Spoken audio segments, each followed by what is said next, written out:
بسم اللہ الرحمن الرحیم۔ السلام علیکم ورحمۃ اللہ وبرکاتہ۔ کل کسی وقت وہ نسخہ کیمیا خدمت عالی میں پیش کر دوں گا۔ زمانہ ساز حکیم نے وزیر اعظم ہند کے ہاتھ کو بوسہ دیا اور جانے کے لیے اٹھ کھڑا ہوا۔ اسی دوران نظام الملک کے خدمتگار نے حاضر ہو کر کہا، شہزادہ عالم آپ کو یاد فرما رہے ہیں۔ نظام الملک شہزادہ رکن الدین کے کمرے میں پہنچا تو وہ ایک نوخیز اور خوبصورت مطربہ سے فارسی کی غزل سن رہا تھا۔ وزیر اعظم کو دیکھتے ہی اس نے ہاتھ کا اشارہ کیا اور مطربہ خاموش ہو گئی۔ نظام الملک نے سلام پیش کیا اور دوزانہ ہو کر شہزادے کے سامنے بیٹھ گیا۔ رکن الدین ایک گاؤ تکیے کے سہارے نیم دراز تھا۔ مجھے حکم دیا گیا ہے کہ میں آج ہی بدایوں روانہ ہو جاؤں۔ شہزادے کے لہجے میں بڑا تمسخر تھا۔ نظام الملک خاموش رہا۔ شہزادی کی ناکامیوں کی ابتدا ہو چکی ہے۔ میں نے اس حکم کو مسترد کر دیا ہے جو مجھ سے میری آزادی چھین رہا تھا۔ رکن الدین ایک ملازم کے سامنے اپنی حقیقی بہن کا مذاق اڑا رہا تھا۔ نظام الملک کی خوشی ناقابل بیان تھی۔ خاندان التمش میں جنگ کا آغاز ہو چکا تھا اور وزیر اعظم یہی چاہتا تھا۔ آپ کو جذبات سے نہیں، ہوش سے کام لینا چاہیے شہزادہ عالم۔ نظام الملک نے منافقانہ روش اختیار کی۔ شہزادہ رکن الدین مزید کچھ کہنا چاہتا تھا کہ ایک کنیز کمرے میں داخل ہوئی۔ سلطان معظم کا حکم ہے کہ سفر کی تیاری شروع کر دیجیے۔ رکن الدین مشتعل ہو گیا۔ اپنے سلطان سے کہہ دو کہ ابھی میرا دہلی جانے کا کوئی ارادہ نہیں ہے۔ شہزادے کا انداز گفتگو باغیانہ تھا، جیسے اس نے فرمان شاہی کو ریزہ ریزہ کر کے ہوا میں اڑا دیا ہو۔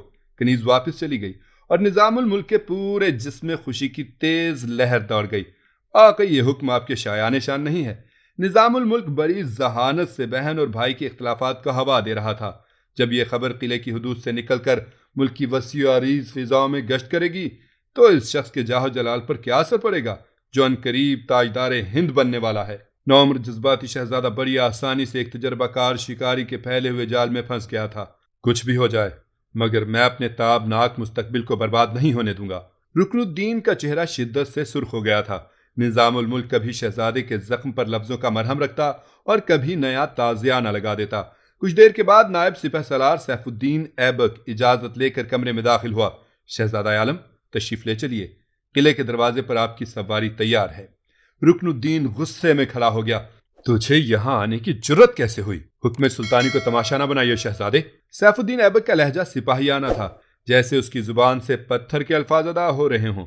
وقت کی نزاکت اور میری مجبوریوں کو سمجھنے کی کوشش کیجیے، اور اگر میں جانے سے انکار کر دوں، رکن الدین کا انداز بڑا تحقیر آمیز تھا، تو پھر آپ کو لشکر سلطانی کی طاقت کا اندازہ نہیں ہے۔ سیف الدین ایبک نے شہزادے کی دھمکی کو یکسر نظر انداز کر دیا تھا۔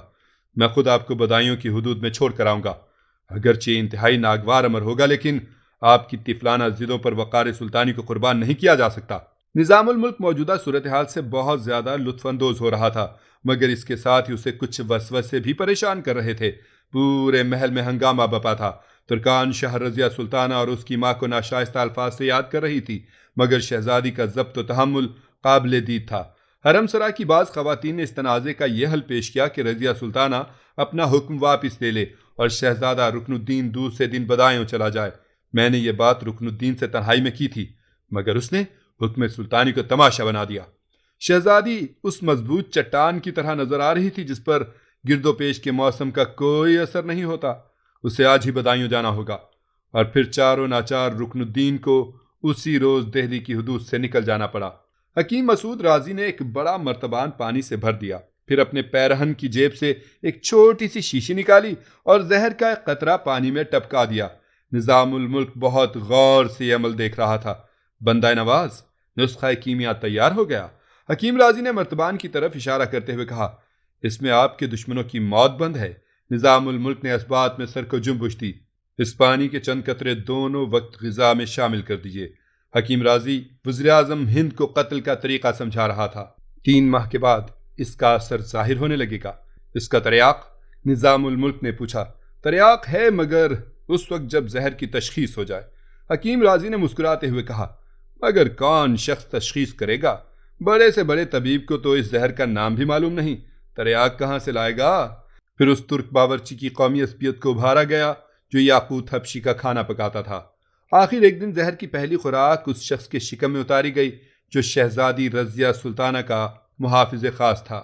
حکیم مسعود رازی نے جمال الدین یاقوت کو وہی زہر دیا تھا جس سے یونان کے مشہور فلسفی سقراط کی موت واقع ہوئی تھی۔ اس زہر کو شوگران کہتے ہیں۔ جب سقراط زہر کا پیالہ پی چکا تو اسے کچھ دور چلنے کا حکم دیا گیا۔ یونانی فلسفی مضبوط قدموں سے آگے بڑھا۔ تھوڑی دور چلنے کے بعد سقراط کو محسوس ہوا کہ اس کی ٹانگیں بھاری ہو گئی ہیں۔ وہ مزید آگے بڑھنا چاہتا تھا مگر لڑکھڑا کر زمین پر گر گیا۔ زہر دینے والے شخص کریٹو نے سقراط کے جسم پر کپڑا ڈال دیا۔ اب یونانی مفکر چت لیٹا ہوا تھا اور آسمان کی طرف دیکھ رہا تھا۔ کریٹو نے سقراط کے پیروں پر ہاتھ رکھا۔ وہ ٹھنڈے ہو چکے تھے۔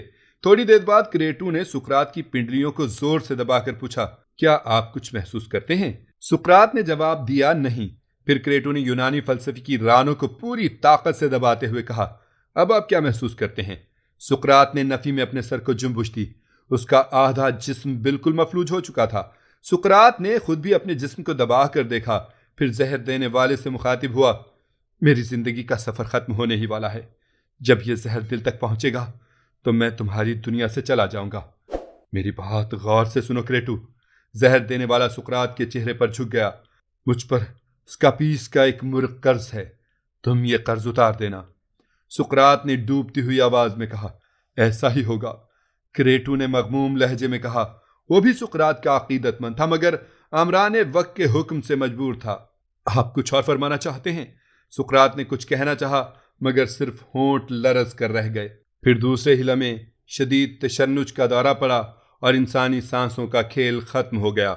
حکیم رازی چاہتا تو سقراط کی طرح جمال الدین یاقوت بھی مختصر ترین وقت میں دنیا سے رخصت ہو جاتا مگر اس نے وزیر اعظم نظام الملک کی خواہش کے مطابق حبشی زادے کو شگران زہر کی معمولی مقدار دی تھی کہ کئی ماہ بعد اس کا اثر شروع ہوتا اور پھر سلطنت دہلی کا امیر آخور آہستہ آہستہ موت کی طرف بڑھتا رہتا، یہاں تک کہ جب اس کی ہلاکت کا عمل مکمل ہو جاتا تو ماہر طبیب بھی یہی کہتا کہ جمال الدین یاقوت اپنی طبعی موت مرا ہے۔ حبشی زادے کو زہر کی پہلی خوراک کا بس اتنا اثر محسوس ہوا کہ اس رات وہ بہت گہری نیند سویا۔ جمال الدین یاقوت کا معمول تھا کہ دربار برخاست ہونے کے بعد رضیہ سلطانہ کے حفاظتی دستے کی نگرانی کرتا۔ پھر جب شہزادی نماز عشاء سے فارغ ہو جاتی تو وہ اجازت لے کر اپنی خوابگاہ کی طرف چلا جاتا جو محل کے اسی حصے میں واقع تھی۔ سلطان شمس الدین التمش کے حملے کی خبر سن کر گوالیار کے حاکم راجہ دیو بل نے اپنے منتریوں کا ہنگامی اجلاس طلب کر لیا۔ تیری کیا رائے ہے سمیر سنگھ؟ راجہ دیو بل اپنے پردھان منتری سے مخاطب، التمش سے مقابلے کے لیے ہماری کیا حکمت عملی ہونی چاہیے؟ فی الحال اس جنگ کو ٹال دینا چاہیے، پردھان منتری سمیر سنگھ نے مشورہ دیتے ہوئے کہا۔ وہ کس طرح؟ راجہ دیو بل نے حیران ہو کر پوچھا۔ ہمیں سلطان سے صلح کر لینی چاہیے۔ سمیر سنگھ نے اس طوفان کی شدت کا اندازہ کر لیا تھا جن کی خون آشام موجیں گوالیار کا جغرافیہ اور تاریخ بدل دینے کے لیے بے قرار تھیں۔ تو صلح کا مطلب سمجھتا ہے سمیر سنگھ؟ یکا یک راجہ دیو بل کا لہجہ غضبناک ہو گیا تھا۔ صلح کی خواہش رکھنے والے حکمران کا ہاتھ ایک سوالی کا ہاتھ ہوتا ہے، اب یہ دینے والے پر منحصر ہے کہ وہ اس ہاتھ کو جھٹک دے یا اس میں تھوڑی بہت بھیگ ڈال دے۔ راجنیتی میں تو یہی ہوتا ہے سمراٹ، سمیر سنگھ نے ایک ایک لفظ پر زور دیتے ہوئے کہا۔ ہر طاقتور کمزور کو کھا جاتا ہے اور اگر کسی طرح معاف بھی کر دے تو شکست خوردہ انسان کی زندگی بھکاری سے کم نہیں ہوتی۔ تو کیا تو ہمیں بھکاری بنانا چاہتا ہے؟ راجہ دیو بل ہذیانی انداز میں چیخا۔ میں چاہتا ہوں کہ میری دھرتی گوالیار آگ اور خون کے سیلاب سے محفوظ رہے۔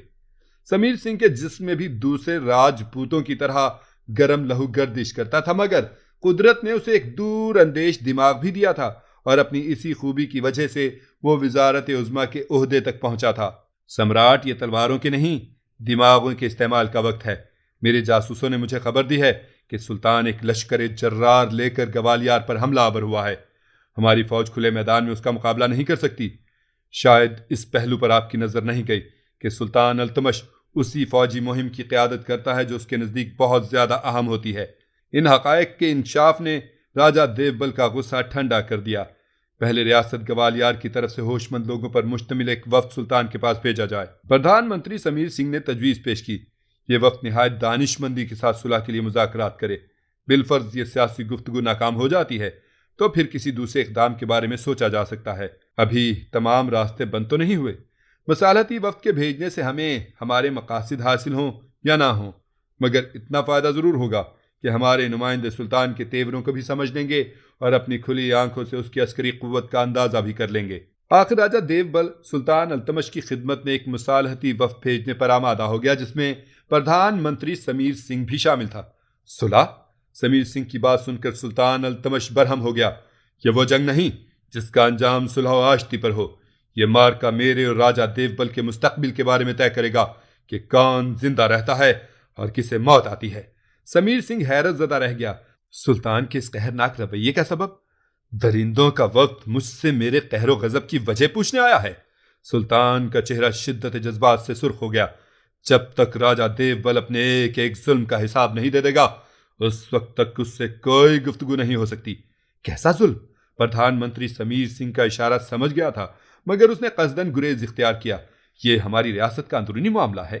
جس طرح آپ دہلی کا نظم حکومت چلانے کے لیے کسی کو جواب دہ نہیں ہیں، اسی طرح ہم بھی یہ پسند نہیں کرتے کہ باہر کا کوئی شخص ہمارے سیاسی نظام میں مداخلت کرے۔ سمیر سنگھ نے بلند آواز میں کہا۔ وہ اپنے آمرانہ لہجے سے سلطان کے جاہ و جلال کی نفی کرنا چاہتا تھا۔ تم ہندوؤں کا قتل عام کر ڈالو، یہ تو تمہاری ریاست کا اندرونی معاملہ ہو سکتا ہے، مگر مسلمانوں کے جان و مال اور عزت و آبرو سے کھیلنا؟ التمش کے ہونٹوں سے نفرت و غضب کی آگ برسنے لگی تھی۔ یہ سراسر الزام تراشی ہے۔ سمیر سنگھ نے بڑی بے شرمی کا مظاہرہ کرتے ہوئے کہا، یہ آپ کو ریاست کے کسی دشمن نے غلط اطلاعات فراہم کی ہیں۔ مجھے سلطان کی ذہانت و ہوشمندی سے یہ توقع ہرگز نہیں کہ وہ صرف افواہوں کی بنیاد پر خوشگوار تعلقات کو نفرتوں کی آگ میں جلا ڈالیں گے۔ سمیر سنگھ بڑی عیاری سے سلطان پر اپنے سیاسی داؤ پیچ آزما رہا تھا۔ التمش کسی ظالم سے کوئی رشتہ نہیں رکھتا۔ سلطان کے چہرے پر قہر کی وہی آگ روشن تھی۔ یہ ہے راجہ دیوبل کے مظالم کہنے کا گواہ۔ التمش نے اپنے قریب بیٹھے نوجوان غیاث احمد کی طرف اشارہ کرتے ہوئے کہا، یہ وہی نوجوان تھا جو راجہ دیوبل کے مظالم کی خبر لے کر حضرت قطب الدین بختیار کاکی رحمۃ اللہ علیہ کی خدمت میں حاضر ہوا تھا۔ میرے بچے، بیان کر کے گوالیار میں اہل ایمان پر کیا گزری؟ سلطان کا اشارہ پاتے ہی نوجوان غیاث احمد نے گوالیار کے ایک ایک گاؤں، ایک ایک قصبے اور ایک ایک گلی کی نشاندہی کر دی جہاں مسلمانوں کا خون بہایا گیا تھا اور ان پر دوسرے وحشیانہ مظالم کیے گئے تھے۔ کچھ دیر کے لیے پردھان منتری سمیر سنگھ کو سکتہ سا ہو گیا، پھر وہ سنبھل گیا اور اس نے روایتی مکر و فریب سے کام لیتے ہوئے کہا، میں اس سے انکار نہیں کرتا کہ ریاست میں ایسا کوئی ناخوشگوار واقعہ رونما نہیں ہوا ہوگا۔ کم نظر لوگ مذہبی تعصب کی بنیاد پر کبھی نہ کبھی ہنگامہ کھڑا کر ہی دیتے ہیں، مگر اس کا یہ مطلب ہرگز نہیں تو ہنگامے کی بات کرتا ہے سمیر سنگھ۔ سلطان نے گوالیار کے پردھان منتری کی بات کاٹتے ہوئے کہا، تیری ریاست میں مسلمانوں کا قتل عام ہوا ہے، یہ ہندو بلوائیوں کا نہیں، تیرا اور راجہ دیوبل کا کارنامہ ہے۔ تیری فوج نے بے یار و مددگار مسلمانوں کے مقتل تعمیر کیے ہیں۔ تجھے اور تیرے حکمران کو طاقت کا بہت نشہ تھا، ظالم سمجھ بیٹھے تھے کہ ان کے سوا کوئی دوسری طاقت ہی نہیں ہے۔ اب تمہارا نشہ اترا اور دوسری طاقت مقابل آئی تو مسالت کے لہجے میں بات کرتے ہو۔ تمہاری وہ تلواریں کہاں گئیں جنہیں بے دست و پا مسلمانوں کی شہرک پر کھینچا گیا تھا؟ میں بھی ان کا ہی ہم قوم ہوں، اپنے شمشیر و سنا کو مجھ پر کیوں نہیں آزماتے اور اپنی کمانوں کا رخ میرے سینے کی طرف کیوں نہیں کرتے؟ التمش کے سپاہیوں نے اپنے سلطان کو اتنا مشتعل کبھی نہیں دیکھا تھا۔ راجہ دیوبل سے جا کر کہہ دے کہ والی ہند کی طرف سے گوالیار کے درندوں کو دعوت عام ہے، وہ اپنے مذہبی جنون کی پیاس بجھا لیں۔ میں دہلی سے انسانی خون کے دریا لے کر آیا ہوں۔ سلطان، آپ جذباتی ہو رہے ہیں۔ التمش کے بگڑے ہوئے تیور دیکھ کر سمیر سنگھ سہم سا گیا تھا۔ جذباتی ہوتا تو اس وقت صورتحال کچھ اور ہوتی۔ سلطان کی آتش جلالی کی انداز سے بھڑک رہی تھی۔ اگر اسلامی آداب سفارت کا خیال نہ ہوتا تو تمہارے کٹے ہوئے سر نیزوں پر بلند کر کے قلعے کے سامنے پھینکوا دیتا۔ پھر راجہ دیوبل کو اندازہ ہوتا کہ طاقت کسے کہتے ہیں اور ناطاقت کا مفہوم کیا ہے۔ جب پردھان منتری سمیر سنگھ کو اندازہ ہو گیا کہ سلطان التمش صلح پر آمادہ نہیں ہوگا تو اس نے خوشامدانہ لہجہ اختیار کر دیا۔ ہم نے سلطان کی محبت اور انسان دوستی کے بہت چرچے سنے ہیں، حیوانوں کو کیا خبر کہ انسان دوستی کیا ہوتی ہے۔ سلطان کے لہجے کی غضبناکی میں کوئی فرق نہیں آیا تھا۔ میرا وقت برباد نہ کر، اب یہ معاملہ کسی مجلس میں نہیں، میدان جنگ میں طے ہوگا۔ پردھان منتری سمیر سنگھ اپنے ساتھیوں کے ہمراہ ناکام و نامراد واپس چلا گیا۔ راجہ دیوبل میں سلطان کے مقابلے کی ہمت نہیں تھی، اس لیے وہ قلعہ بند ہو کر بیٹھ گیا۔ التمش کی فوجیں آگے بڑھیں اور پھر اس نے گوالیار کا محاصرہ کر لیا۔